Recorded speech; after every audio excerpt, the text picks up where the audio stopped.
Si et quand on entrera dans une période de pessimisme, le potentiel de dégradation en termes de richesse perçue sera cette fois-ci beaucoup plus important qu'il ne l'a jamais été auparavant. Les États-Unis ne sont pas modérément surévalués, ils sont scandaleusement surévalués.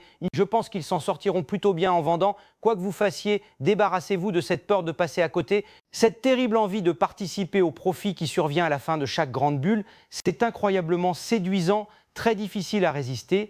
Je suis passé par là, je l'ai fait moi-même il y a quelques décennies, j'ai fait fortune et je me suis ruiné, très salutaire, et je souhaite à la plupart d'entre vous d'éviter cela.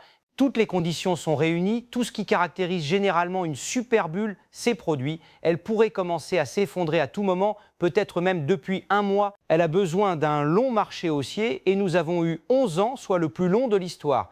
Elle a besoin de beaucoup de comportements irrationnels et nous avons eu certains des comportements les plus irrationnels de tous les temps. Je pense qu'on racontera ces histoires dans 20 ans. Il faut qu'il accélère à la fin d'une bulle à un rythme environ 3 fois supérieur à celui d'un marché haussier moyen. Et c'est ce qu'il a fait depuis le début de la Covid. Le Nasdaq a plus que doublé et a augmenté à un rythme bien supérieur à 3 fois le rythme normal. Enfin, une chose qui est unique aux super bulles, les 2 ou 3 qui continuent sans cesse, c'est qu'à la fin, les actions spéculatives commence à se détacher et même à la hausse pour l'ensemble du marché, elle commence à baisser. Donc tu dis qu'on est au début d'un crash. Je dirais que c'est probable. Je pense qu'il serait improbable que le marché ne baisse pas de 50% par rapport à son pic. Le marché dans son ensemble, le S&P, et il serait inhabituel que les spéculations ne fassent pas pire que ça. Le problème, c'est de savoir si ça va être lent ou rapide. Le programme de relance a laissé beaucoup d'argent entre les mains des particuliers pour acheter à la baisse et ils ont dépensé sans compter cette année les particuliers lors des baisses. Ils n'ont probablement jamais investi aussi vite que cette année, mais ils ont beaucoup d'argent, ils sont plutôt bien financés. Les entreprises, beaucoup d'entreprises se portent bien, mais l'économie n'est pas trop mauvaise. Cela pourrait donc s'avérer être une lutte difficile où le marché devra lentement mais sûrement se réajuster à des taux de plus en plus élevés et à une inflation plus forte. Je pense qu'il n'abandonnera pas trop facilement, mais nous nous battrons. Si on regarde le marché immobilier, tous les marchés immobiliers du monde entier sont très élevés. Et si on regarde le marché obligataire, bien sûr, les taux d'intérêt sont incroyablement bas et les obligations sont incroyablement élevées. Mais en ce qui concerne le marché boursier, un peu comme en 2000 et la bulle technologique, c'est plus une affaire américaine qu'autre chose. En dehors des États-Unis, le monde est simplement surévalué. Oh oh, il est souvent surévalué. Ce n'est généralement pas si dangereux. Aux États-Unis, cependant, on a une surévaluation extrême, un comportement extrêmement fou, et je pense qu'on est dans une bulle boursière plutôt dangereuse. Il y a donc de bonnes chances que l'Australie, le Royaume-Uni, le Japon, certains pays où les prix sont assez raisonnables, suivent le mouvement. S'ils baissent par solidarité, ils baisseront beaucoup moins et se redresseront probablement plus tôt. Cette bulle aux États-Unis ressemble étrangement à la bulle technologique de 2000. Elle est menée par le Nasdaq. Elle est menée par les spéculateurs. En 2000, les spéculateurs ont sous-performé toute l'année et le S&P a continué à grimper. Il est tout à fait possible que le S&P remonte à un nouveau sommet. Je pense qu'il est impossible que les spéculateurs y parviennent. Je pense donc que le jeu a commencé et qu'il se déroulera peut-être de manière assez légère en 2000. Historiquement, le marché boursier a toujours détesté l'inflation. Elle écrase les ratios cours-bénéfices. Cette fois-ci, ce n'est pas le cas. L'inflation a commencé à monter en flèche et les cours ont continué à grimper. Rien de tel ne s'était produit auparavant et on a un modèle qui remonte à 1925. Il y a 2 facteurs qui déterminent les ratios cours-bénéfices ou le niveau des prix du marché. L'un d'eux, c'est les marges bénéficiaires. Évidemment, ils les adorent. Et l'autre, c'est l'inflation. Bien sûr, ils détestent ça et ça a super bien marché. En 2000, par exemple, le marché était au top avec des marges bénéficiaires records et très peu d'inflation. Et aujourd'hui, on a des marges bénéficiaires records, mais une inflation plutôt élevée. Le marché aurait dû baisser à partir du milieu de l'année dernière s'il avait suivi le plan de bataille normal. Ce n'est pas ce qui s'est passé. Le marché dit à propos de l'inflation qu'il l'ignore complètement. Il croit totalement la Fed quand elle dit que c'est temporaire, éphémère, etc. Et ça ne semble pas être le cas. Et si ça se répercute sur le marché comme d'habitude, ça va faire baisser sans pitié les ratios cours-bénéfices. Et au final, la Fed n'aime pas se mettre à dos l'administration. Politiquement, l'inflation est morte. Le citoyen lambda la remarque. La mesure, si quelque chose l'exagère, mais même avec cette exagération, c'est douloureux et politiquement très difficile pour le comportement électoral. Et donc, l'administration veut vraiment faire tout ce qu'elle peut pour faire baisser l'inflation. Elle va donc discrètement faire pression sur la Fed pour qu'elle fasse ce qu'elle peut. Il y a des gens qui passent leur vie à observer la Fed et à se plonger dans les nuances des quarts de point et des demi-points, mais ce n'est pas mon cas. Je suis convaincu qu'ils agiront dans la partie la plus forte de la fourchette. Je suis convaincu qu'ils feront tout leur possible pour s'assurer que l'inflation ne s'installe pas. Je suis également convaincu que cela sera difficile car nous manquons cruellement de main-d'œuvre. On est à court de main-d'œuvre et les salaires vont commencer à augmenter aux États-Unis au cours des prochains mois. Ça rendra le contrôle de l'inflation très difficile. Ce sera donc une véritable lutte. Si vous devez détenir des actions américaines, vous devriez choisir des actions de grande qualité qui sont en bonne santé financière car cela peut toujours dégénérer en une sorte de crise financière.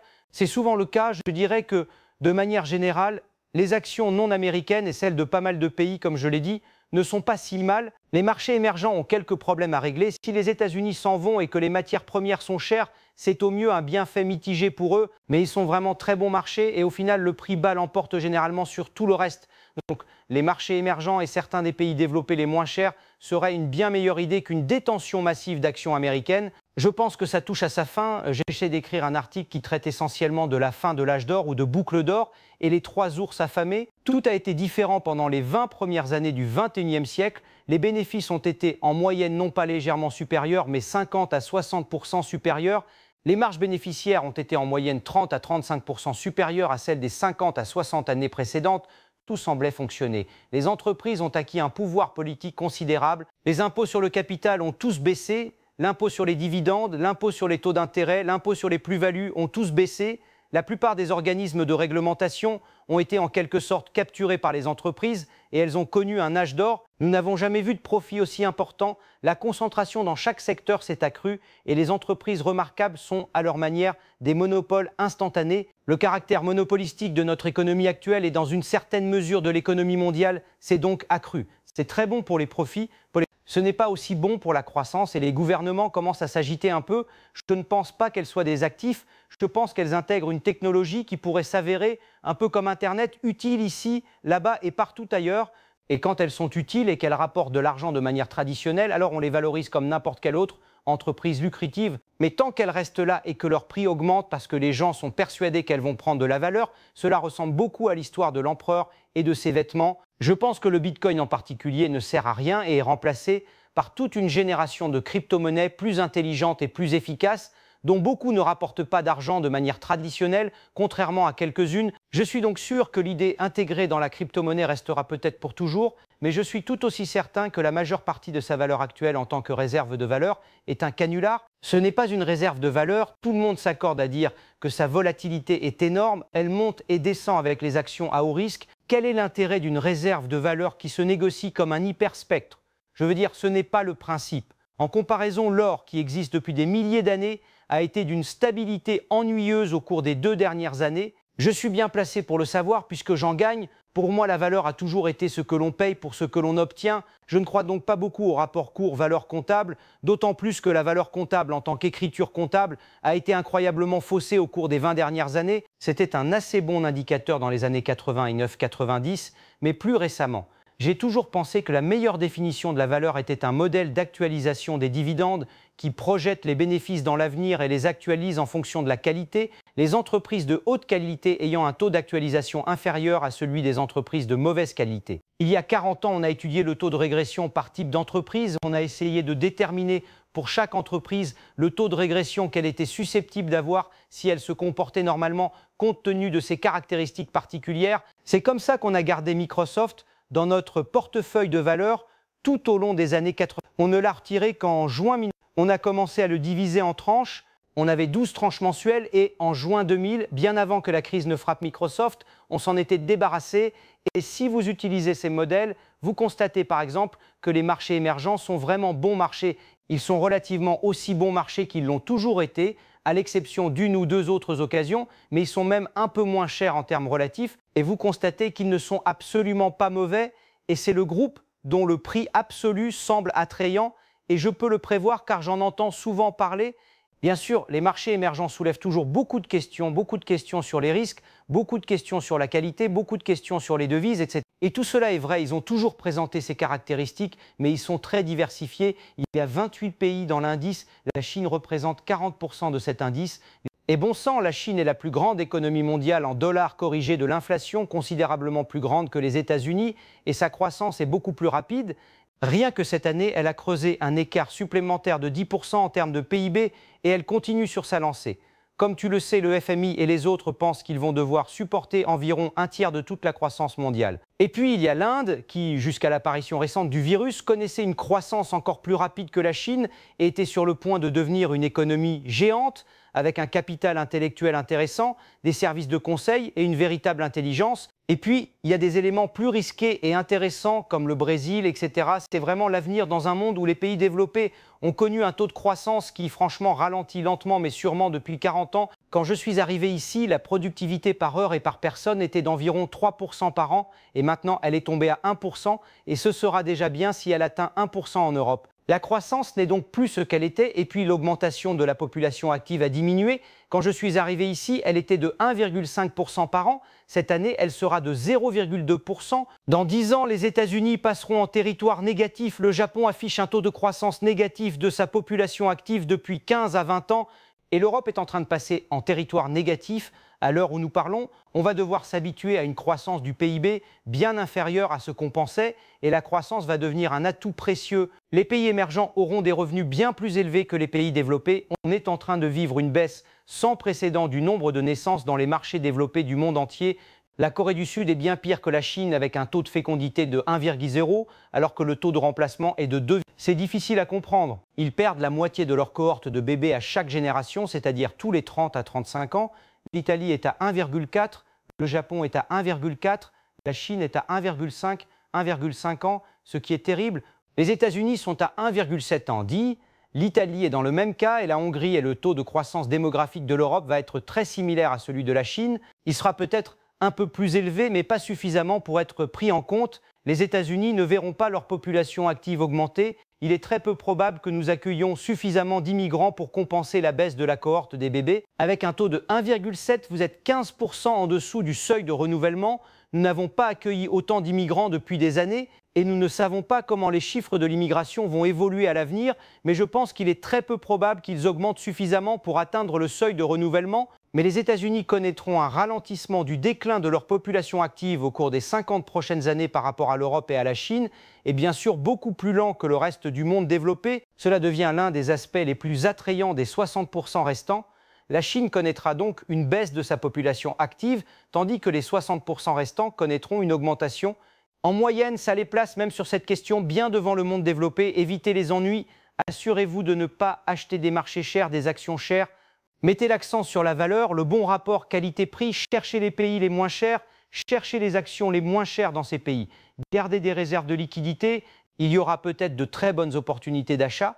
Et quoi que vous fassiez, débarrassez-vous de cette peur de passer à côté, de cette terrible envie de participer à la réalisation de profits qui survient à la fin de chaque grande bulle. C'est incroyablement séduisant, très difficile à résister et je souhaiterais à la plupart d'entre vous de l'éviter. Je pense que depuis que j'ai dit cela, nous pourrions éliminer les rivalités de 1929 et 2000 et je pense qu'on est allé bien au-delà.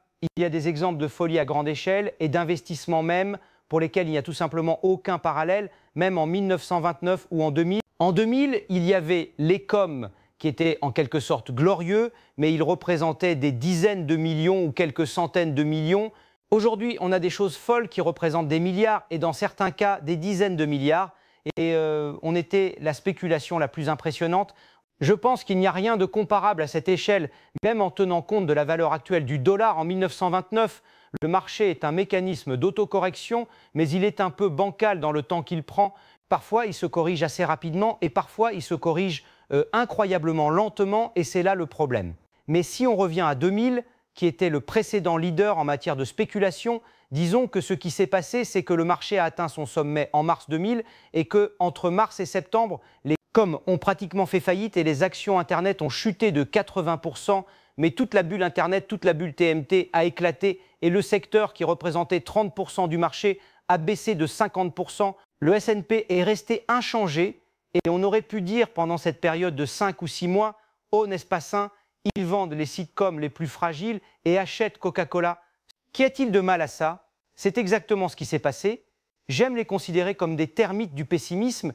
Ils ont d'abord dévoré les valeurs les plus folles, puis les valeurs de croissance junior, puis les valeurs de croissance intermédiaire, et enfin Cisco, qui a été pendant 8 minutes environ la plus grande entreprise du monde en termes de capitalisation boursière, et elles ont toutes baissé collectivement de 50%. Le reste du marché a augmenté de 17%. Ça semblait donc incroyablement sain, mais les termites ont ensuite atteint l'ensemble du marché et les 70% ont chuté de 50% en 2 ans, tandis que le Nasdaq a baissé de 82%. Le problème avec les fondements, c'est qu'ils semblent toujours formidables. En 1929, le marché n'a pas atteint son sommet quand on pensait que les fondamentaux étaient mauvais. Il a atteint son sommet quand l'enthousiasme du marché pour les fondamentaux était à peu près au plus haut niveau jamais atteint dans l'histoire. En mars 2000, tout le monde, y compris le patron de la Réserve fédérale, Alan Greenspan, pensait que le système n'avait jamais été aussi bon. Au plus fort de la bulle immobilière en 2007, Bernanke et ses potes pensaient que le marché immobilier américain n'avait jamais baissé, fin de citation. Ça reflétait juste une économie américaine forte. Les bases étaient solides, ils n'ont jamais compris. La Réserve fédérale, en particulier, n'a jamais rien compris aux bulles spéculatives. Elle ne s'en préoccupe même pas, elle fait comme si elles n'existaient pas, sauf quand elles ont un effet positif, où elle s'attribue parfois le mérite de l'effet de richesse qui aide l'économie, ce qui est vrai. Il y a un effet de revenu qui aide l'économie, et Greenspan, Bernanke et Yellen s'en sont tous attribués explicitement le mérite. Ce qu'ils n'ont jamais fait, c'est assumer la responsabilité du revers de la médaille. Le marché est un mécanisme de retour à la moyenne et finit par revenir à un prix équitable. Quand il est revenu en 2001-2002, ça a eu un effet négatif terrible sur les revenus. Quand le marché immobilier s'est effondré, entraînant le marché boursier dans son sillage, ça a eu un double effet négatif sur l'économie. Il a donc eu un impact beaucoup plus important sur l'économie qu'en 2000. Et cette fois-ci, nous jouons vraiment avec le feu, car contrairement à 2000, le marché obligataire est surévalué. Jim Grant dirait même qu'il est le plus surévalué depuis 4000 ans. À mon avis, et selon beaucoup d'autres spécialistes des bulles, on a le marché boursier américain le plus surévalué de l'histoire. On a un marché immobilier qui, il y a 3 semaines, a atteint le même multiple du revenu familial médian qu'en 2006, au pic de la bulle immobilière. Et on a des matières premières qui ont récemment connu une forte hausse. Ainsi, l'indice Goldman Sachs des matières premières non énergétiques, qui comprend les denrées alimentaires et les métaux qui sont assez importants, vient d'égaler le pic de 2011, considéré comme l'un de ces événements liés au supercycle des matières premières. C'est donc la première fois qu'on risque de voir 3 classes d'actifs et demi entrer en bulle en même temps. Si on entre dans une période de pessimisme, le risque de perte de richesse perçue est bien plus grand cette fois-ci que jamais auparavant. Je pense que l'argument des taux d'intérêt explique comment on en arrive là en termes de comportement, mais ça ne justifie en aucun cas la situation. On ne justifie rien en prenant l'actif le plus surévalué de l'histoire de l'humanité, le marché obligataire, et en disant que comparé à celui-ci, on est simplement très surévalué et donc relativement moins cher. C'est une maigre consolation. Salomon Brothers, une importante société à l'époque en 1989, a envoyé une équipe d'experts pour justifier le marché boursier japonais qui approchait 65 fois les bénéfices. À l'époque, on nous disait que les données représentaient 65 fois les bénéfices. Ils n'avaient jamais été vendus à plus de 25 auparavant. C'était donc pour le moins la réalité. Et cette équipe a fait le tour en soulignant que les taux au Japon étaient si bas qu'un PE de 100 serait juste. Bien sûr, l'effondrement qui a suivi dans l'immobilier, les obligations et les actions a été colossal, ce qui nous rappelle la règle fondamentale. Plus la bulle est grosse, plus les arguments sont ingénieux, et plus la bulle est grosse, plus le déclin est long et douloureux. Comme je l'ai dit, c'est la bulle spéculative la plus importante de tous les temps, avec 3 des 4 grandes catégories d'actifs clairement en territoire de bulle grave. Penser qu'on n'a pas d'autre choix que de choisir entre l'une des 4 bulles, c'est une façon assez sombre de voir la vie. Je comprends l'argument, choisissez une bulle, elles éclateront probablement toutes ensemble et vous souffrirez beaucoup. Et le contenu intellectuel de cet argument, à savoir qu'il s'agissait de bulles et qu'il fallait donc choisir la moins mauvaise, résonnera dans votre tête à mesure que le marché s'effondrera. Si vous aviez eu une douzaine ou une quinzaine d'années de marché stable, avec des bénéfices corrects et une rotation au sein du marché, tout se serait bien passé. Et tous les gestionnaires de portefeuille que j'ai rencontrés ont pensé, dans le contexte des bulles boursières, que cela pouvait arriver, mais ça n'arrive jamais. Le marché déteste les mouvements latéraux prolongés. Comme on le sait tous, soit il monte plus que ce qu'on pense, soit il baisse plus que ce qu'on pense. On peut toujours espérer un mouvement latéral prolongé, mais il ne semble jamais arriver. Soit dit en passant, j'ai beaucoup de sympathie pour ceux qui participent à une bulle. Quand j'étais jeune, en 1968-1969, on a eu une mini-bulle spectaculaire sur les petites actions qui ont toutes quadruplé et nous ont rendus riches, puis elles ont toutes explosé en même temps et la plupart ont fait faillite. Je venais de sortir de l'école de commerce et j'avais fait une petite fortune presque suffisante pour envisager de prendre ma retraite en Angleterre. Puis en l'espace de 9 mois environ, j'ai tout perdu jusqu'à ne plus avoir que 2000 $, 1000 $, 1000. et j'ai eu la chance de couvrir mon effet de levier et de m'en sortir sans dette énorme. C'était vraiment passionnant, probablement le moment le plus excitant que j'ai jamais vécu en matière d'investissement. Donc je comprends tout à fait, aucun jeune qui investit et gagne de l'argent ne va écouter un vieux 4G raconter ses histoires de guerre sur le moment où il s'est fait laminer. Je comprends ça. Je ne peux donc rien dire qui puisse amener quelqu'un à changer son comportement. Le pouvoir psychologique d'une bulle pour aspirer tout le monde est prodigieux. On le sait depuis la bulle des tulipes et cela ne s'arrêtera jamais. C'est aussi difficile psychologiquement que de réinvestir quand on est terrifié. Les deux reflètent l'esprit de l'exercice. Eh bien, je regarderai autour de moi et je me poserai la question suivante. Quelle est la moins mauvaise option? Et la moins mauvaise option, ce sont les marchés émergents. Ils sont certes un peu surévalués, mais ils se situent à l'un de leurs 3 points de différence maximale par rapport au S&P 500. Les deux autres exemples ont super bien marché en faveur des marchés émergents. A l'inverse, quand les marchés émergents étaient au top, comme en 2007, ils se vendaient à un peu supérieur au S&P. Des trucs vraiment pas cool peuvent arriver et c'est ce qui s'est passé. Et comme il n'y a aucun espoir de convaincre les gens de vraiment se débarrasser de leurs actions, c'est le mieux que je puisse proposer. Mais pour les 3 personnes qui ont une volonté de faire, je dirais aussi de garder une réserve de liquidité de 20 ou 30%, autant que vous pouvez psychologiquement supporter, pour profiter de prix beaucoup plus bas dans un avenir pas trop lointain. Je mettrai autant de marchés émergents à faible croissance que je peux supporter et autant de réserves de liquidité que je peux supporter. Si tu avais 70% de liquidité et 30% dans des marchés émergents bon marché, ça serait un portefeuille assez résistant. Je suis sûr que c'est aussi loin que possible des actifs surévalués.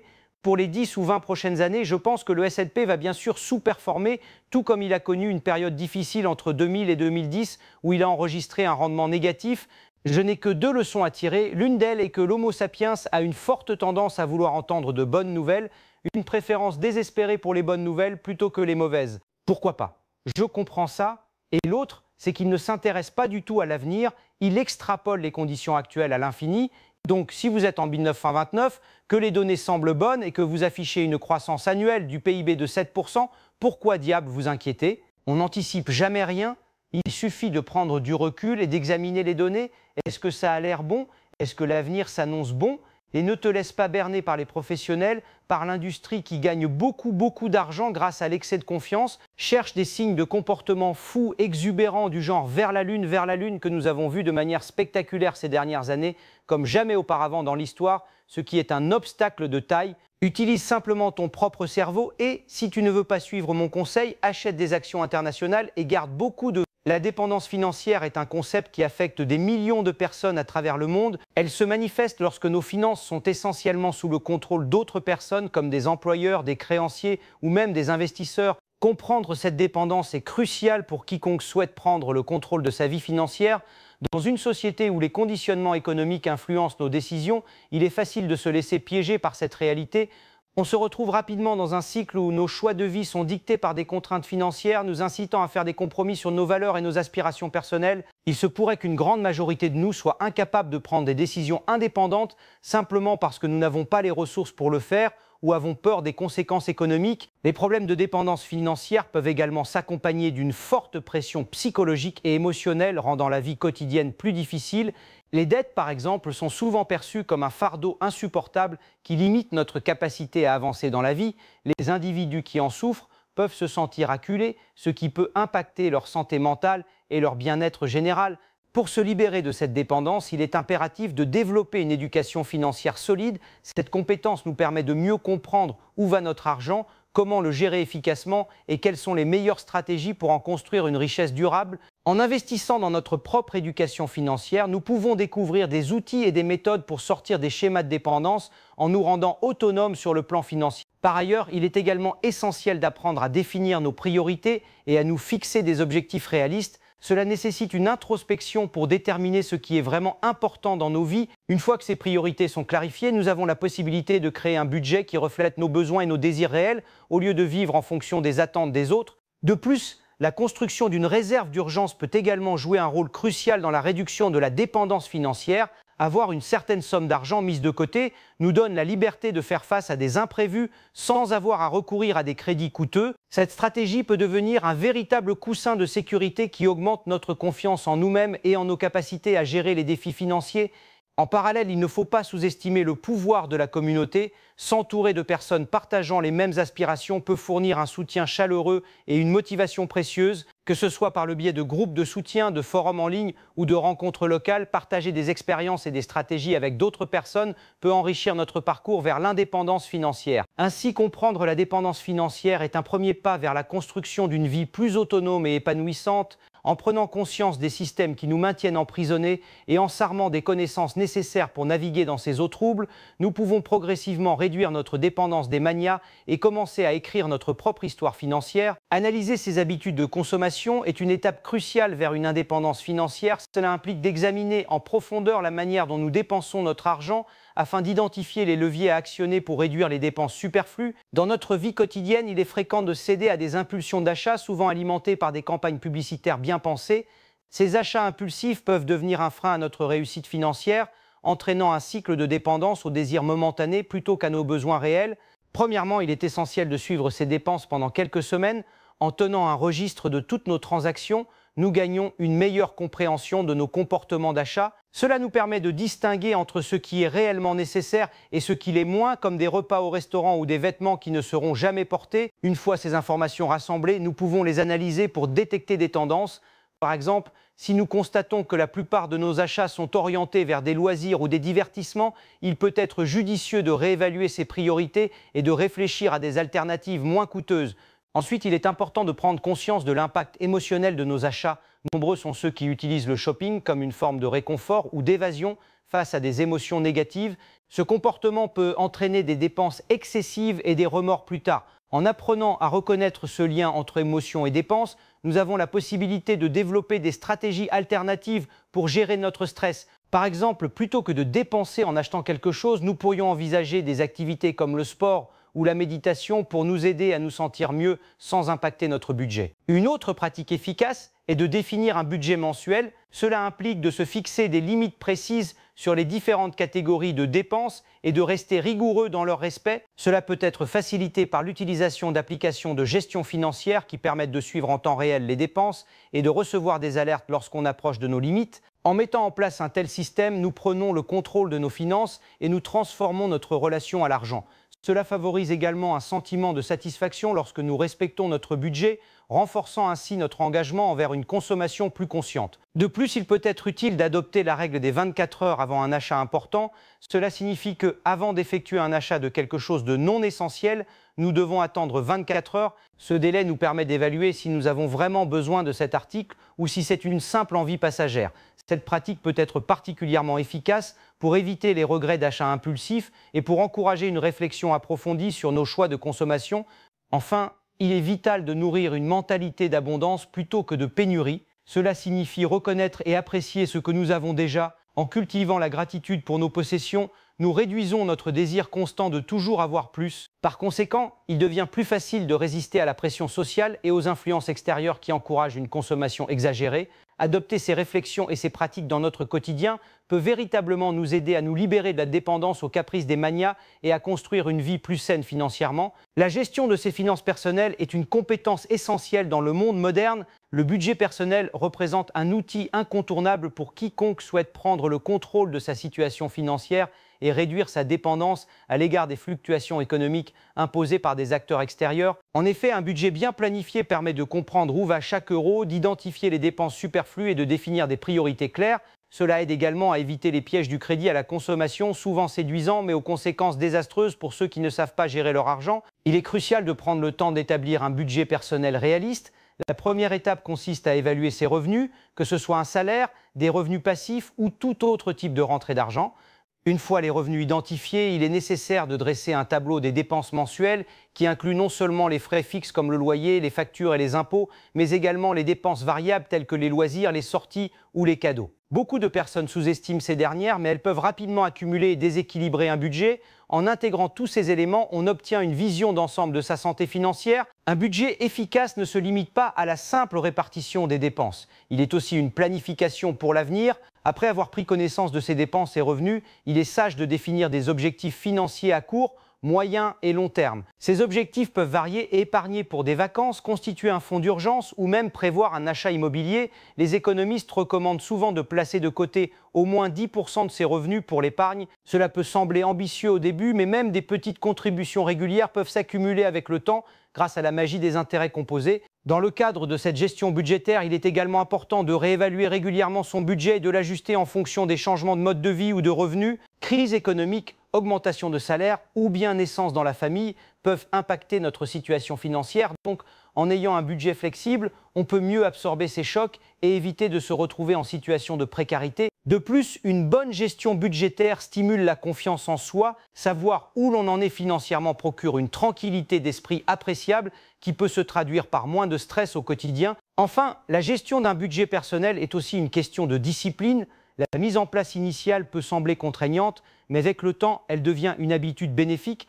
Des outils comme les applications de gestion de budget peuvent rendre cette tâche plus agréable et accessible. Dans cette démarche, il est recommandé de se former continuellement en matière de finances personnelles. De livres spécialisés aux ressources en ligne, la connaissance est un puissant allié pour surmonter les défis financiers et ne plus dépendre de la volonté des magnats de l'économie.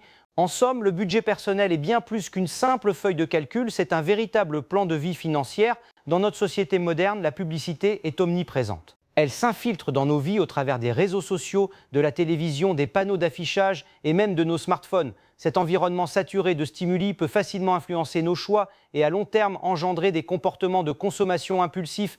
Pour se libérer de cette dépendance et éviter de tomber dans les pièges tendus par les magnats de la publicité, il est primordial d'adopter une approche consciente dans nos décisions d'achat. Premièrement, il est important de comprendre le rôle que joue la narration dans la publicité. Les marques investissent des millions pour créer des histoires captivantes qui déclenchent des émotions fortes chez les consommateurs. Elles veulent que nous nous identifions à leurs produits en liant nos propres émotions à des objets matériels. Cela fait appel à notre désir d'appartenance et de statut social, souvent exacerbé dans notre culture actuelle. Par conséquent, il est essentiel d'apprendre à distinguer les véritables besoins des désirs induits. Pour cela, il faut prendre un temps de réflexion avant d'effectuer un achat. Ce délai aide à filtrer les véritables besoins des caprices passagers, permettant ainsi d'éviter des dépenses imprudentes. En parallèle, il est crucial de s'éduquer sur les techniques de marketing, comprendre comment les publicitaires utilisent des couleurs, des sons et des mises en scène pour capter notre attention nous permet d'entrer dans une forme de défensive contre leur influence. Par exemple, des couleurs vives peuvent créer un sentiment d'urgence ou de désir, tandis que des musiques relaxantes peuvent inciter à la dépense. En reconnaissant ces stratégies, nous sommes mieux armés pour faire face à la pression publicitaire et pour prendre des décisions financières plus éclairées. Une autre stratégie efficace pour réduire l'impact de la publicité est de désencombrer notre environnement numérique. En limitant les notifications d'applications de vente ou en désabonnant des newsletters publicitaires, nous créons un espace moins influencé par une surabondance de messages commerciaux. Il est également judicieux de privilégier les achats conscients en favorisant des marques éthiques ou locales plutôt que de céder à la tentation des grandes enseignes, souvent responsables des pratiques douteuses. Cela permet non seulement de se libérer du joug des magnats de la publicité, mais également de contribuer à une économie plus durable. Finalement, se protéger des pièges de la publicité nécessite une prise de conscience constante. Cela implique d'être attentif à nos propres émotions et motivations lorsqu'il s'agit d'achat. En cultivant une attitude critique et en adoptant des habitudes de consommation réfléchies, nous pouvons réduire l'influence de la publicité sur nos vies et nous libérer de cette dépendance aux caprices des magnats qui cherchent à dicter nos choix. Pour se libérer des caprices des magnats et se forger une vie plus autonome, investir dans ses compétences et son éducation est essentiel. Cela commence par reconnaître que la connaissance est un atout puissant dans le monde financier et professionnel. Avoir des compétences solides permet non seulement d'augmenter ses revenus, mais aussi de créer des opportunités qui ne dépendent pas d'un employeur ou d'un investisseur. Auparavant, le diplôme était souvent perçu comme le sésame pour réussir. Aujourd'hui, même si cela reste important, la capacité à se former tout au long de la vie est cruciale. Cela signifie rester curieux, chercher à comprendre les évolutions de son domaine et apprendre de nouvelles compétences techniques ou douces. L'éducation ne doit pas se limiter à l'université ou au diplôme traditionnel. Des ateliers, des cours en ligne, des certifications et des tutoriels sont accessibles à tous. Les plateformes éducatives en ligne telles que Coursera, Udemy ou même les tutoriels YouTube offrent des ressources variées pour ceux qui souhaitent s'auto-former. Ces outils permettent à quiconque de s'instruire à son rythme et selon ses propres besoins. En investissant dans ses compétences, on augmente non seulement sa valeur sur le marché du travail, mais on s'ouvre également à des possibilités d'entrepreneuriat. Avoir une approche proactive en éducation peut transformer un simple emploi en une carrière épanouissante ou une micro-entreprise florissante. De plus, l'éducation financière est un aspect que beaucoup négligent. Comprendre la gestion de ses finances personnelles, les bases de l'investissement et les mécanismes économiques qui régissent notre société est fondamental. Cela ne signifie pas nécessairement devenir un expert en bourse, mais acquérir des connaissances suffisantes pour prendre des décisions éclairées concernant ses finances. Ainsi, la lecture de livres recommandés, le suivi de blogs ou encore l'écoute de podcasts sur le sujet peuvent enrichir considérablement nos compétences financières. En s'éduquant sur la gestion d'un budget, les épargnes ou les différents types d'investissements, chacun peut apprendre à faire fructifier son patrimoine et à réduire son exposition aux aléas des décisions d'autrui. L'indépendance financière commence par une bonne maîtrise des savoirs qui régissent notre économie et notre quotidien. De plus, investir dans ses compétences ne se limite pas à l'acquisition de savoirs techniques. Le développement personnel, la gestion du temps, l'intelligence émotionnelle et les compétences en communication sont également des éléments clés pour réussir et se démarquer dans un environnement professionnel concurrentiel, être en mesure de collaborer efficacement avec les autres, de gérer les conflits et de faire preuve d'empathie sont des qualités de plus en plus recherchées par les employeurs. En appliquant une recherche active de développement personnel, on peut non seulement améliorer son réseau professionnel, mais également être mieux préparé à naviguer dans des situations imprévues. En conclusion, il est essentiel de voir l'éducation et le développement personnel comme des investissements à long terme. Chaque compétence acquise est un pas de plus vers la liberté financière et l'autonomie. Se voir comme un apprenant à vie pourra non seulement nous enrichir sur le plan personnel, mais également ouvrir la voie à des opportunités qui sont souvent hors de portée sans les bonnes compétences. La diversification de ces sources de revenus est un élément fondamental pour toute personne souhaitant gagner en indépendance financière.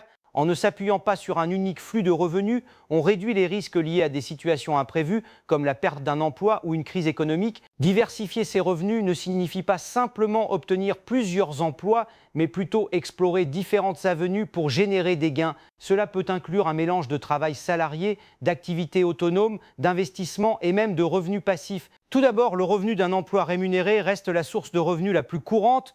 Pour beaucoup, cela représente une sécurité financière régulière. Cependant, considérer un seul emploi comme unique pouvoir d'achat peut se révéler dangereux. La résilience financière nécessite que l'on se tourne aussi vers d'autres opportunités. Par exemple, une activité secondaire telle que le freelance peut offrir un complément de revenus tout en permettant d'explorer d'autres compétences. Cela peut aller de la rédaction de contenu à la conception graphique selon les talents et les passions de chacun. Plus l'individu est capable d'offrir divers services, plus il aura la capacité de générer des flux multiples de revenus. Parallèlement à un emploi principal et à des activités secondaires, l'investissement est une avenue essentielle pour diversifier ses revenus. La bourse, l'immobilier ou même les startups offrent des opportunités de gains potentiels à long terme. En s'éduquant sur le fonctionnement des marchés financiers et en comprenant les risques associés, chacun peut apprendre à faire fructifier son argent. L'immobilier, par exemple, peut générer un revenu locatif régulier. De plus, les investissements bien choisis peuvent prendre de la valeur avec le temps, offrant ainsi à l'investisseur des bénéfices significatifs. Les revenus passifs sont une autre catégorie importante à considérer. Ces revenus, qui nécessitent peu ou pas d'efforts continus pour être maintenus, peuvent découler de diverses sources. On peut penser aux dividendes d'actions, aux loyers perçus d'une propriété locative ou encore aux revenus générés par des produits numériques tels que des livres électroniques ou des cours en ligne. Ce type de revenu permet de gagner de l'argent même lorsque l'on ne travaille pas activement, créant un effet de levier sur le temps et l'effort investi au départ. Cela dit, la clé de la réussite dans la diversification des revenus est la planification et l'éducation. Il est primordial de bien comprendre chaque source de revenus, ses avantages et ses inconvénients, et d'évaluer comment elles peuvent s'intégrer dans un plan financier global. Cela implique également de surveiller et de réévaluer régulièrement ces sources de revenus pour s'assurer qu'elles continuent de répondre aux besoins financiers et aux objectifs de vie à long terme. En fin de compte, diversifier ces sources de revenus est un moyen efficace de se libérer des caprices des fluctuations économiques et d'autres facteurs externes qui peuvent affecter la stabilité financière. Dans le paysage économique moderne, comprendre les produits financiers est essentiel pour quiconque souhaite s'affranchir de la dépendance aux caprices des manias. Les produits financiers englobent une variété d'outils et de services qui permettent aux individus de gérer leur argent, d'investir et de planifier leur avenir financier. Parmi ces produits, on trouve des comptes d'épargne, des actions, des obligations, des fonds d'investissement, des assurances et bien d'autres. Chaque produit a ses caractéristiques, ses avantages et ses inconvénients.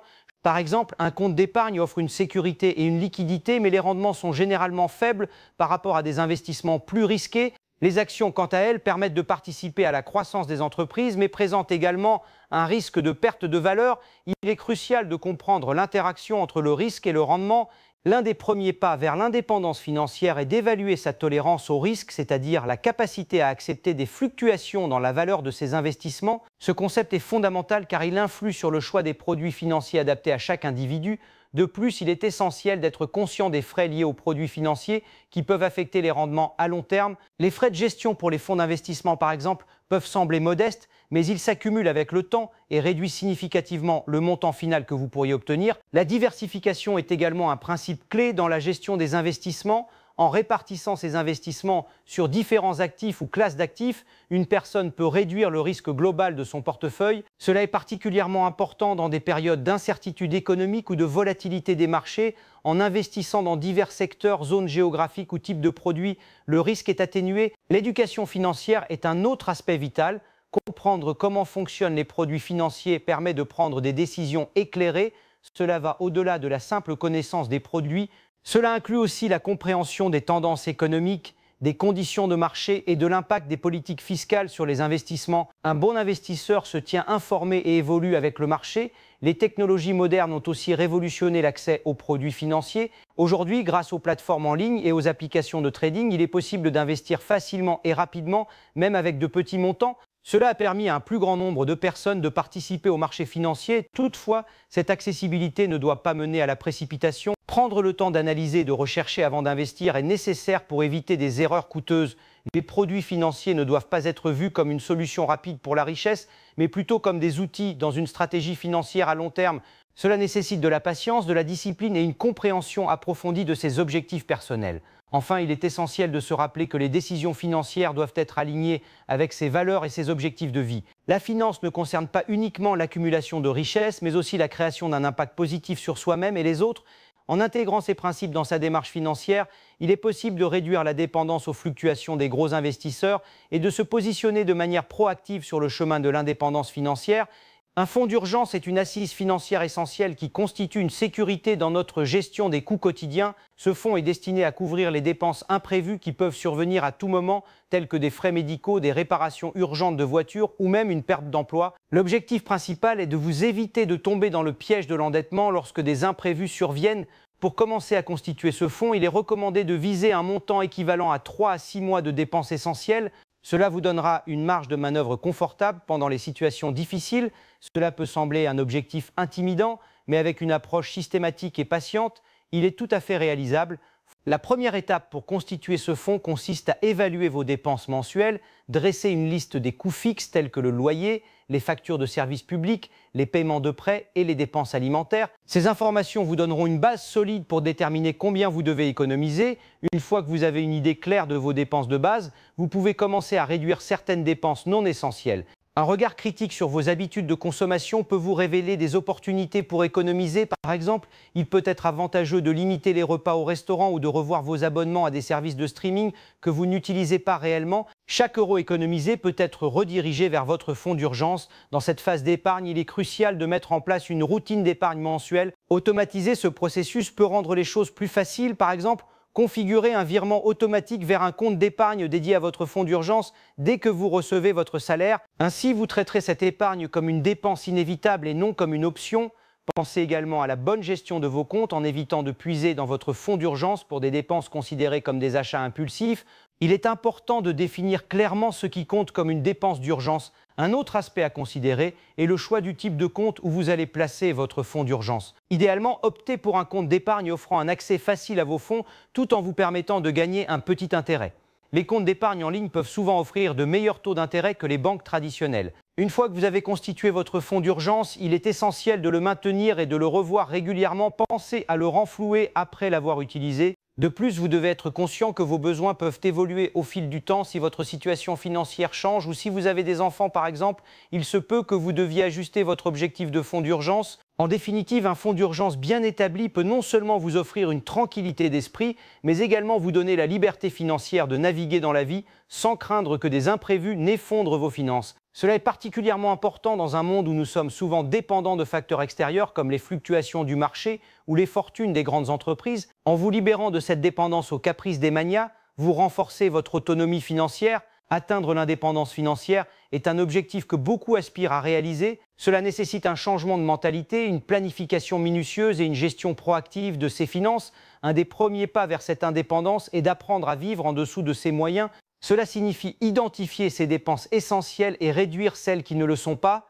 Par exemple, au lieu de se concentrer sur l'achat de produits de luxe ou de marques coûteuses, il est préférable d'opter pour des options plus abordables tout en maintenant un certain niveau de qualité. Cette approche permet de libérer des fonds qui peuvent être alloués à des économies ou à des investissements. Une fois cette discipline acquise, le prochain niveau consiste à établir un budget solide. Le budget est un outil essentiel qui permet de suivre ses dépenses et de s'assurer que l'on ne dépense pas plus que ce que l'on gagne. En créant un budget mensuel, on peut avoir une vue d'ensemble de ses finances et prendre des décisions éclairées sur la façon de dépenser et d'épargner. De plus, il est crucial de se constituer un fonds d'urgence. Ce fonds sert de buffet en cas de dépenses imprévues, comme des réparations ou des urgences médicales. Disposer d'une réserve permet de ne pas recourir à des crédits à la consommation qui peuvent être financièrement écrasants à long terme. En investissant plutôt que de simplement épargner, on peut faire fructifier son argent. L'investissement en bourse, par exemple, peut sembler risqué, mais avec la bonne approche et une bonne éducation financière, il peut rapporter des rendements significatifs sur le long terme. Rechercher des options d'investissement adaptées à son profil de risque et diversifier son portefeuille sont des stratégies vitales pour minimiser les risques et maximiser le potentiel de gain. Également, il est fondamental de se former et d'apprendre continuellement. Le monde de la finance évolue rapidement avec des changements de législation, des nouvelles opportunités d'investissement et des produits financiers innovants qui apparaissent régulièrement. S'informer à travers des livres, des cours en ligne ou des séminaires peut fournir les clés nécessaires pour naviguer dans ce domaine complexe. Une autre stratégie pour atteindre l'indépendance financière est de développer des sources de revenus passifs. Cela peut inclure la location de biens immobiliers, l'investissement dans des fonds qui génèrent des dividendes ou même créer un blog ou une chaîne YouTube qui génère des revenus grâce à la publicité. Ces revenus passifs permettent de gagner de l'argent sans un investissement constant en temps et en effort. De plus, il est important de rester vigilant face à ces dettes, non seulement en évitant d'accumuler des dettes inutiles, mais en remboursant activement celles déjà contractées. La consolidation de la dette ou le refinancement peuvent être des options judicieuses si cela réduit le taux d'intérêt. Finalement, avoir un plan financier clair avec des objectifs à court, moyen et long terme est une composante essentielle du parcours vers l'indépendance financière. Cet engagement envers ces objectifs financiers transforme la perspective et génère une motivation qui peut réduire les tentations de dépenser pour des caprices. En adoptant ces stratégies et en faisant des choix financiers éclairés, il devient possible de se libérer de la dépendance économique et d'accéder à une véritable liberté financière. Atteindre une liberté financière sans entrave requiert un engagement envers une éducation financière robuste et une gestion prudente de la richesse. Il est essentiel de comprendre que la dépendance aux caprices des manias ou des marchés ne doit pas diriger notre avenir financier. Nous vivons dans un monde où les informations financières peuvent être facilement manipulées et il est crucial de devenir un consommateur éclairé. Une des premières étapes consiste à discerner entre les désirs et les besoins. L'éducation financière nous enseigne à éviter les pièges tendus par le consumérisme, comme l'achat impulsif de biens superflus ou la souscription à des crédits à la consommation au taux d'intérêt élevé. En changeant notre mentalité et en adoptant des habitudes d'épargne réfléchies, nous pouvons nous libérer de la tyrannie des dépenses non essentielles. Une stratégie financière efficace doit inclure un budget bien planifié qui tient compte des revenus, des dépenses et des économies. Cela rassurera nos papiers financiers et nous offrira une vue d'ensemble sur notre santé économique. Investir dans notre éducation, que ce soit par le biais de livres, de cours en ligne ou de consultations avec des experts, est primordial pour élargir notre compréhension des différentes options disponibles. Parallèlement, diversifier nos sources de revenus est une alchimie qui assure une stabilité financière. Ne pas dépendre d'un seul salaire permet de naviguer les tempêtes économiques avec plus d'assurance. Ces revenus complémentaires peuvent provenir d'investissements, de projets parallèles ou d'opportunités d'affaires. D'autre part, il est crucial de comprendre le fonctionnement des investissements et d'identifier des placements adaptés à notre profil et à nos objectifs. Les marchés financiers peuvent sembler intimidants, mais une étude approfondie et un suivi constant sont des clés pour transformer ces inquiétudes en opportunités. Cela inclut également l'importance d'une approche à long terme. La patience est souvent récompensée dans le domaine de l'investissement.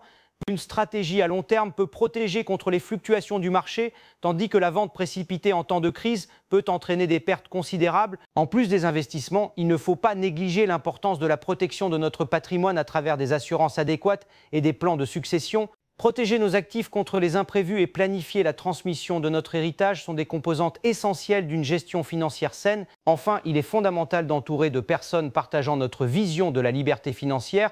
Les discussions avec des pairs, des mentors ou même des groupes en ligne peuvent enrichir notre perspective et nous motiver à poursuivre nos objectifs.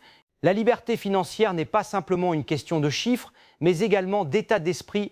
En cultivant une mentalité axée sur la croissance, la sagesse financière et le soutien mutuel, nous pouvons vraiment échapper au cycle des caprices économiques. En somme, il est possible de se libérer des aléas des manias à condition de s'armer de connaissances, d'adopter des pratiques responsables et de faire preuve de résilience dans notre chemin vers une indépendance financière durable.